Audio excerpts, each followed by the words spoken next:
עוד יבוא שלום עלינו, עוד יבוא שלום עלינו, יבוא שלום עלינו ועל כולם. סלאם עלינו ועל כל העולם, סלאם, סלאם, סלאם עלינו ועל כל העולם, סלאם.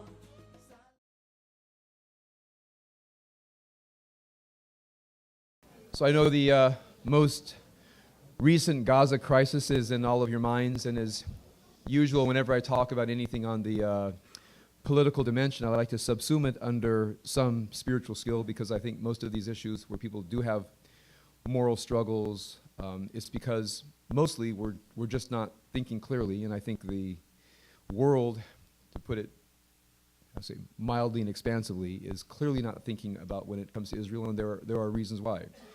So let's just go through these by the numbers, and if you're wondering yourself or if you're discussing with another person, I think here's an important couple of steps. First of all, I think to understand what's going on well, one has to accept that Hamas is at war with Israel.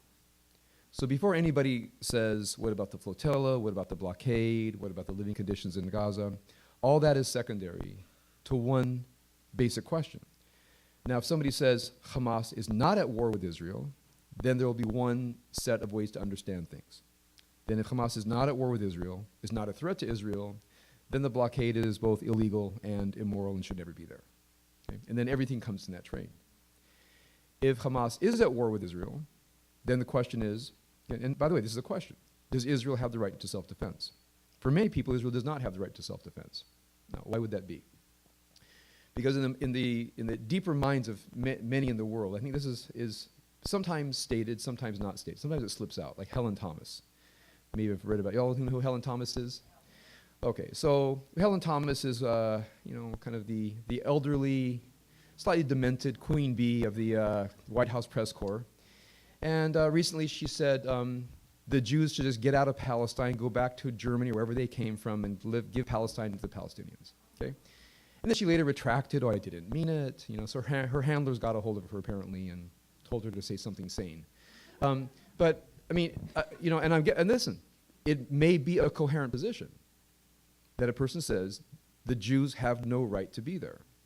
So one could say Hamas is at war with Israel, but the Jews have no right to be in Palestine. So then when a person is doing something illegal or immoral, even if they're being attacked, your sympathy goes to the side that has been aggressed. So there are many in the world, and again, I think many don't say it, but they believe it, many say it outright, that the Jews have no right to, the state of Israel has no right to exist, and the Jews have no right to be there. Now, once a person says that, then the whole issue of the blockade doesn't make any difference. So oftentimes I'll say to a person, they'll say to me, what about the blockade? And I say, do you think Israel has a right to exist? They say no. I said, then why talk about the blockade?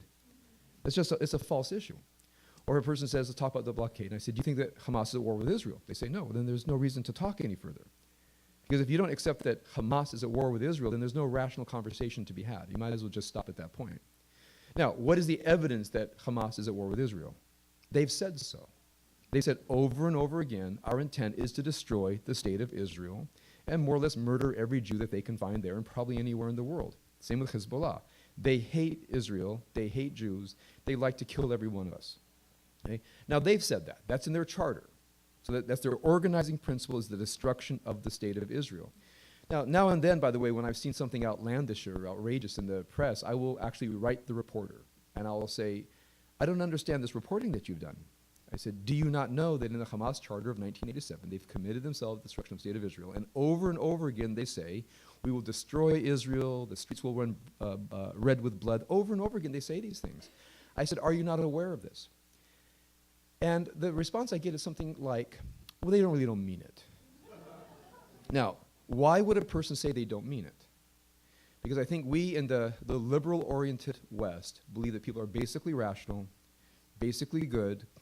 We say hostile things, but we really don't mean them, and the solution is always somewhere in the middle.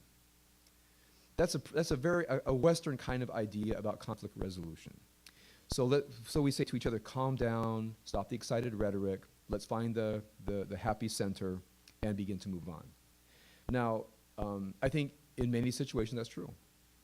In a vast number of situations, it's just not true. There is no happy center, and people actually mean what they say, especially people who do not buy into what I'll call the Western liberal concept of human nature, and that is one that, in a way, is in our private lives, there may be a great attachment to religious ideology, but we don't translate that attachment into our public lives.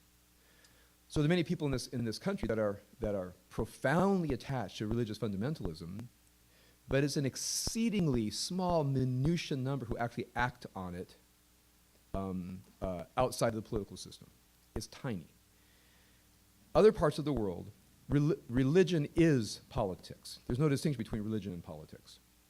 And the tragedy, what's happening in Islam today, is that, I'm not saying Islamic religion, but what's happened in Islam today, it has become anti-Semitic and profoundly anti-Israel.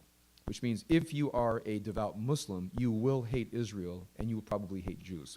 Now, there are other Muslims that are, I'll say, not fanatically or ideologically attached, and do search for coexistence and do search for a different way to be. But if your premise is, they don't mean it, that we can work this out, that's a Western mind trying to understand behavior that is not what we call Western behavior. It's actually a different worldview. So if one believes that Hamas is at war with Israel, if one believes that Israel has a right to exist and defend itself, then it's not hard to explain what has happened and come to what I think is a reasonable conclusion.